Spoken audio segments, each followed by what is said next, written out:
Voltando, né, ao que nós estávamos falando, a questão das vozes verbais, eu coloquei aqui alguns exemplos e para que a gente faça essa mudança da voz ativa para a voz passiva e vice-versa.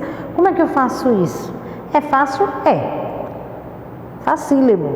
Contanto que vocês tenham esse conhecimento, né, da função sintática de cada termo, porque a gente vai ter que analisar qual é o sujeito da oração, qual é o objeto, para assim a gente poder fazer essa troca. Então eu coloquei aqui um exemplo. Primeiro exemplo, eu tenho uma voz ativa, né? O verbo está na voz ativa. Roberto quebrou o brinquedo, né? Então nós temos o que? O sujeito da minha primeira oração. Eu tenho o sujeito da oração, que é Roberto, quebrou o brinquedo, né, que é o predicado. O que é que eu tenho aqui? O meu verbo vai estar na voz ativa, porque o meu sujeito é o sujeito agente, ele é um sujeito agente. Por quê? Porque foi ele que praticou a ação. Veja, quando eu trabalho assim, o verbo quebrar, quem quebra, quebra alguma coisa. Quebrou o quê? Né? Quebrou o quê? O brinquedo. Então eu tenho um verbo transitivo direto, né? Porque eu faço a pergunta o quê? Né? Na transitividade, esse verbo ele pede complemento e tem uma transitividade de verbo transitivo direto, porque você faz essa pergunta, quebrou o quê? Duas perguntas que a gente faz ao verbo transitivo direto, é o que e quem. Neste caso eu tenho o quê? Quebrou o quê? Quebrou o brinquedo, né? A resposta para o meu verbo transitivo direto, a resposta é chamada de quê? De objeto direto. Se eu tenho um verbo transitivo direto, então eu vou ter o complemento deste verbo que a gente vai chamar de objeto direto, né? Direto. Ixi, Marcelo, estava falando de vozes verbais, já está em análise sintática, tem que ser, tá? Nessa troca, nessa mudança de voz verbal, voz ativa para voz passiva, você vai ter que ter esse conhecimento, tá? O que é objeto, qual é a transitividade do verbo. Por quê? Porque a gente vai fazer uma troca, é uma troca de elementos. Então você tem sujeito Roberto,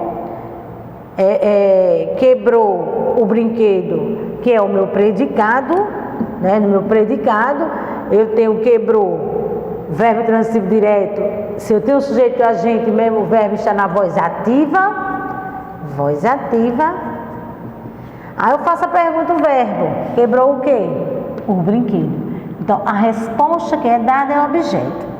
Veja, a mesma oração, ela só mudou de lugar, as palavras, né?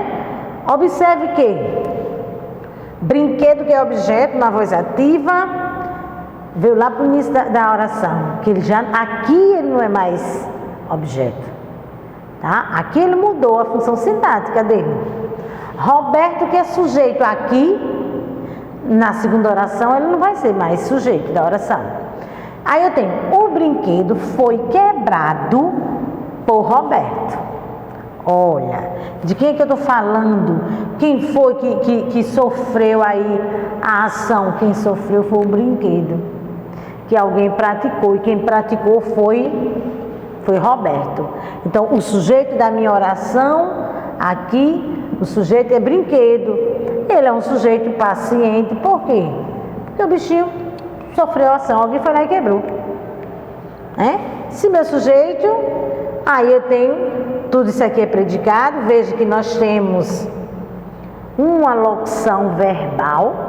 Então eu tenho aqui o verbo na voz passiva, né? Porque ele está, o sujeito da oração está sofrendo. E quebrou, foi quebrado, o brinquedo foi quebrado. Foi quebrado por quem? Por Roberto. Então, quem pratica, aí eu disse anteriormente, quem pratica a ação num predicado que eu tenho o verbo na voz passiva, quem pratica a ação para o sujeito sofrer, a gente chama de agente da passiva. Agente da passiva.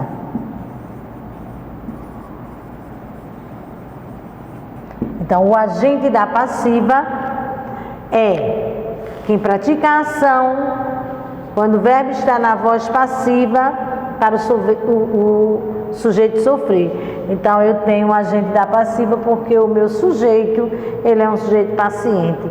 Ele é paciente porque quem está lá atrás fez alguma coisa para ele sofrer. Se vocês observarem aqui, né, nas duas orações, olha o que acontece, você passando da voz ativa para a voz passiva. O sujeito da voz ativa passa a ser agente da passiva na voz passiva.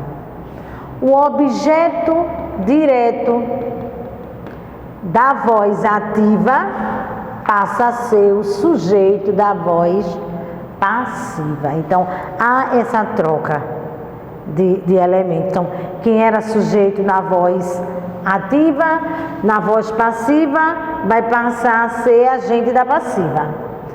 Quem era objeto na voz ativa, na voz passiva, ele passa a ser o sujeito. E isso tem aí no módulo de vocês, quando vocês forem avaliar, ler, né, só para relembrar mesmo e exercitar, vocês vão observar isso, certo? Nessa transição, nessa passagem da voz ativa para a voz passiva. A gente observa essa passagem, tem aqui mesmo, na página 25, tem essa passagem, porque esse nosso conteúdo, gente, ele inicia aqui as vozes verbais na página 22. Tá certo? Vai da página 22, vai aqui até a página 27, de 22 a 27. Nós temos. Aí veja, eu coloquei aqui um pontozinho, porque quando a gente fala de voz passiva, geralmente a gente usa muito assim, ó. A voz passiva com verbo auxiliar, mas o verbo principal. Geralmente a gente usa dessa forma. Mas ela não aparece só dessa forma. A voz passiva, ela pode ser classificada como analítica e a sintética, certo? Voz passiva, analítica e a sintética. A analítica é essa que a gente está acostumado a estar usando diariamente, né? Com o verbo auxiliar mais um verbo principal. Aí a gente chama de analítica. Aí voz passiva analítica.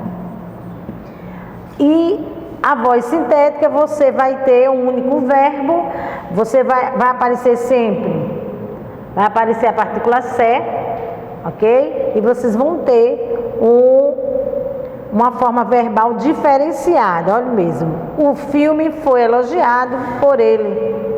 Então, eu tenho aqui voz passiva analítica. Veja, olha como é que está a escrita do nosso verbo. É uma locução verbal. Né? Nós temos a locução verbal. No outro caso, não. Discutiram-se mudanças no Código Penal. Ele está sintético por quê?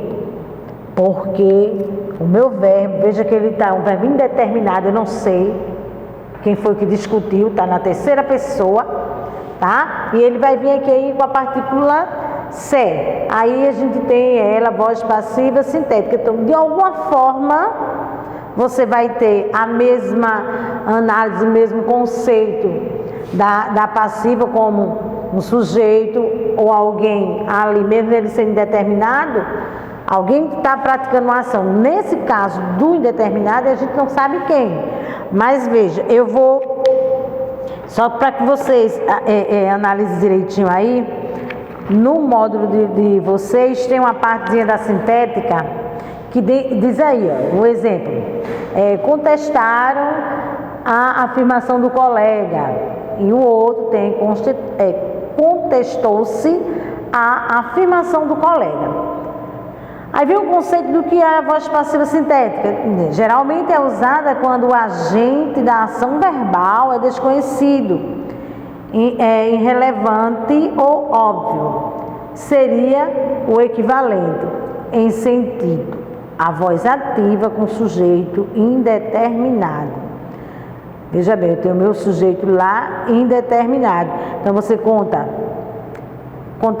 contestou o verbo ser, pronome apassivador e a afirmação do colega, um sujeito paciente. Esse pontozinho mais detalhado nessa questão da sintética vocês têm no módulo. Então o que é que meus amores vão fazer? Dá uma lida de novo nisso aqui, nesse material, que você já tem sim esse conhecimento. Não fiquei, eu não lembro, sim, pode até não lembrar, mas a gente já trabalhou vozes verbais, ok? Não sozinha, junto, né? Quando a gente trabalhou a parte do sujeito, eu sei que eu foquei uma parte aqui nas vozes verbais, mas vocês têm aí da página 22, tá? Da página 22 e a página 27, tem tudo isso aqui que eu expliquei a vocês. O que é que meus amores vão fazer? Vão lendo o que tiver de exercício que nós temos, sim. Na página 22 você tem questões a responder. Na 23, em cada um, na ativa, na passiva, vem sempre as questões para responder. Então, o que tiver, fica de tarefa para a próxima, para o próximo momento nosso, fica de tarefa as questões da página. O que tiver de questão da página 22 à página 27, referindo a voz, as vozes verbais. Voz ativa, passiva e reflexiva. Sujeito agente, paciente e agente paciente. Ok? Um beijo no coração de cada um de vocês. Até a próxima. Tchauzinho.